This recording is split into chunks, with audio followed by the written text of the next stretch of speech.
Hey, what's up, everybody? It's Steve here from the Fandom Show. I've got my nephew Paul here with me doing a follow-up video from our adventures at South Alabama Comic Con this past weekend, which took place in Mobile, Alabama.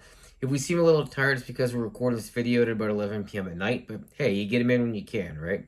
So yes, we were there last weekend at the Mobile Convention Center. Wonderful facility, by the way. In terms of Comic Cons that I've been to, I like this place a lot because there was a lot of people there and a lot of stuff to do, but it wasn't so busy that you were like shoulder to shoulder the whole time. There was plenty of room to move about, plenty of space to find, and I really liked that. It was also very easy to navigate. Most of the stuff was on one level. The only way you had to switch levels would be to go to the main auditorium, which we didn't actually end up doing. But no, we had a great time, and we did our Ghostbusters panel, which was I would say, a pretty good success, wouldn't you? Yeah, we had over 50 audience members. Mm-hmm. And we did a giveaway where we let people keep these Zener cards that I had. I had like 40 of them to begin with. Looks like I still have about 6, so most people kept theirs, which is awesome to see. We made one critical mistake in our panel, and so we didn't check the internet connection in the building to make sure it worked beforehand. Yeah. We ran it through a couple times here in this very room, and it worked perfectly. And then when we got there, well, it didn't work so perfectly. We figured it out. Yeah. Everything went smoothly. So you enjoyed your first experience doing it? Oh yeah, it was really fun. Good, good. I enjoyed it too. I was a little nervous at first. Once we got into it, it was really great. The one mistake I made is assuming that people there probably would know a little bit more about Ghostbusters than they actually did. It wasn't a problem. I was able to work around it. But again, something to note for next time around, because I am probably going to do this again. I had a lot of fun. We talked about maybe doing a Stranger Things panel next time or something else. One of the things I'm not going to do for panel, two things. Well, I don't know. I said I wouldn't do Marvel because there's so much to Marvel. Yeah. And I still think I would really do that. But I might do something like on a specific superhero, like maybe Wolverine or something like that. I could see. But one thing you will not catch me doing is Star Wars. As much as I love Star Wars, I just think the whole Star Wars panel thing has been done to death, and there's plenty of people out there who can do it a lot better than I can. So I'm just going to let that one lie, and we'll watch the We'll panels. find other things. All right, so I got a little bit of Comic-Con swagger. I'm not the kind of person that spends a ton of money at a Comic-Con, at least not on commercial products. If I'm spending money, I'm spending it on photo ops and autographs and things like that, and occasionally things like food and parking, of course. So I've got a few things here, not a whole lot. I got this thing's metal. I Want to Believe from the X-Files. I don't find much X-Files stuff at Comic-Con these days, so when I do come across it, I like to grab it. I got a couple things here. This is a Ecto 1 parking pass, and I've got a fake employee ID for Sheldon Cooper, of course, from the Big Bang Theory.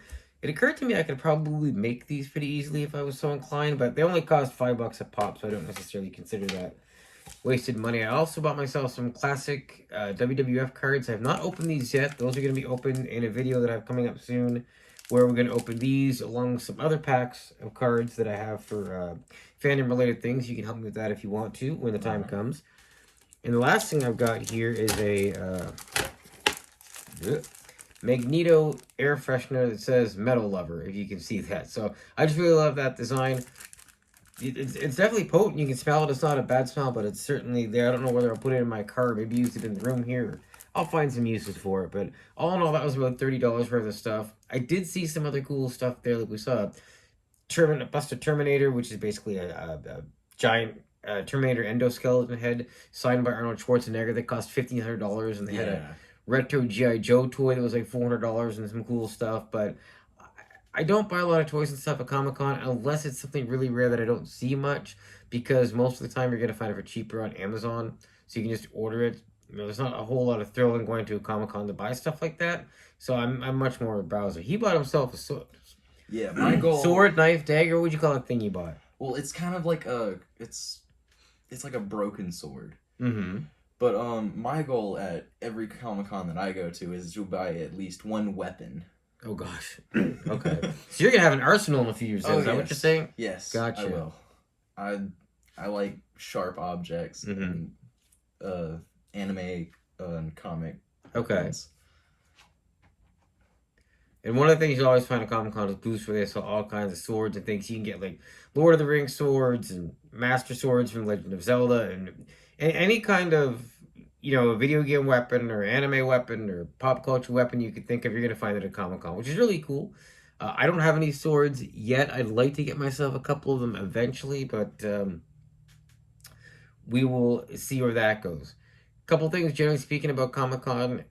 My thing's always been to go with about $300 in my pocket, assuming, of course, that you want to meet a couple of celebrities. If you don't, you're just there to have fun. You might could drop that to maybe 100. I mean, you need to money for food, parking, and probably a few fun things, right? So 300 is usually my baseline. The few Comic Cons I've been to, that has been more than enough to get me what I wanted. Some people go a little bigger, want to spend more. If that's you, hey, fantastic, enjoy it. But you know, I never see much of a need in going too big on it. So. Yeah. I mean, I only spent $60, so On the sword, yeah. Yeah. I spent $30 on my stuff and about 200 on photo ops, but it was 3 photo ops basically. So Yeah. it's about 70 a pop is about normal for Comic Cons. But no, we had a great time, and we just wanted to follow up on this. The prep for the Ghostbusters panel is not quite as hard as I thought it was going to be. There was some parts of it that were harder than I thought it was going to be. Like when I was trying to find the envelopes, noise. For these bloody cards, I went to Walmart and they didn't really have what I needed. Then I went to Staples. They have what I needed, but it was $20. Yeesh. So I ended up at a Target. I didn't find exactly what I was looking for, but they had a pack of envelopes that would fit these cards, and it was like, I don't know, $5 for 50 envelopes. I'm like, yeah, that will work. We're done. Aside from that, I was able to get everything I needed pretty easily, and everything came together nicely as far as the slideshow and all that. So I was very thankful for that. And again, the panel we ran was only about 40 minutes. Some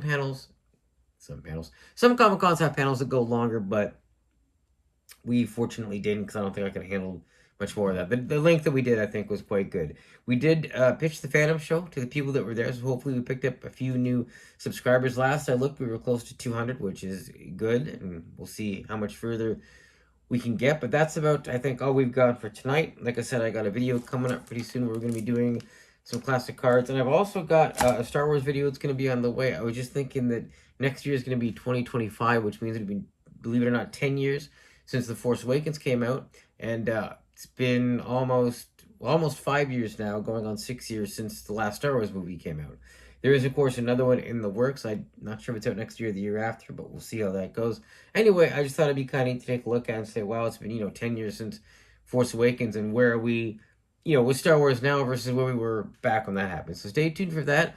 Again, thank you for joining us. We're working late tonight, but we're having tons of fun doing it, and we'll catch you guys back here real soon.